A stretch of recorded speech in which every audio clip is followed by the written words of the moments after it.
வருகிற நற்செய்தி எலும்புகளை புஷ்டியாக்கும். அடுத்தது கர்த்தர் வர செய்கிற நற்செய்தி எங்கிருந்து வருகும் என்றால், தூர தேசத்தில் இருந்து வரும் நற்செய்தி விடாய் தாத்துமாவுக்கு கிடைக்கும். குளிர்ந்த தண்ணீருக்கு சமானம். நீதிமொழிகள் 25:25.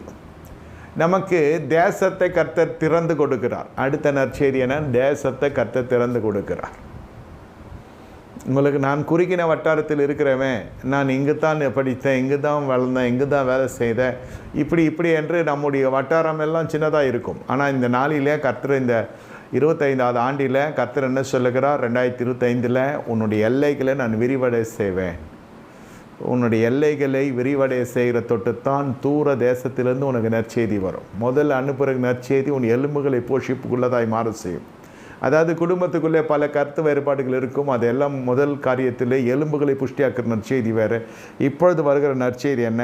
ஆத்மாவுக்கு கிடைக்கிற குளிர்ந்த தண்ணீருக்கு சமானம். ஆத்மாவுக்கு கிடைக்கிற குளிர்ந்த தண்ணீர் என்றால் என்ன? இது பரிசுத்த ஆவியினால் உண்டாக்கப்படுகிற ஒரு நற்செய்தி.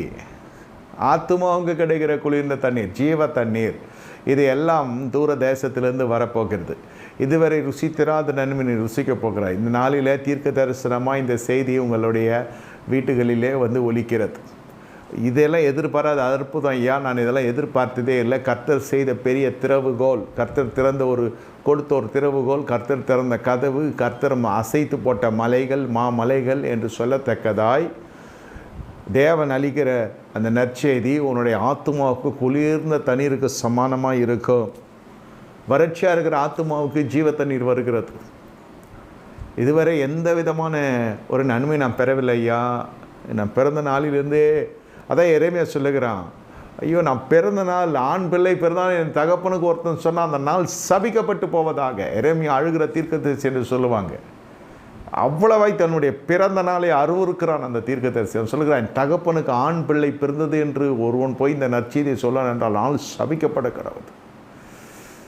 நம்முடைய வாழ்க்கையில் சில சமயத்தில் அப்படி தான் இருக்கும். நான் ஏன் பிறந்தேன் ஐயா, எதுக்கு வளர்ந்தேன், எதுக்கு நான் திருமணம் பண்ணேன், எதுக்கு என்று கேட்டுக்கொண்டிருக்கோம். நான் சொல்லுகிறேன், அந்த காலம்லாம் முடிந்து விட்டது. தேவன் கொடுக்கிற தூர தேசத்தில் வருகிற நற்செய்தி எல்லாம் பாஸ்போர்ட்லாம் ரெடி பண்ணிக்கோங்க.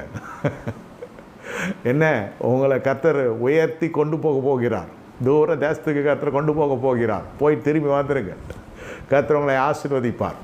தூர தேசத்திலிருந்து வருகிற நற்செய்தி ஆத்துமாவுக்கு கிடைக்கும் குளிர்ந்த தண்ணீருக்கு சமானம். அல்லேலூயா. தேவன் உங்களுக்காக யாவையும் செய்து முடிக்க போகிறார். எந்த சிபார்சும் தேவையில்லை, எந்த ரெக்கமெண்டேஷன் தேவையில்லை. கர்த்தர் செய்ய போகிறார்.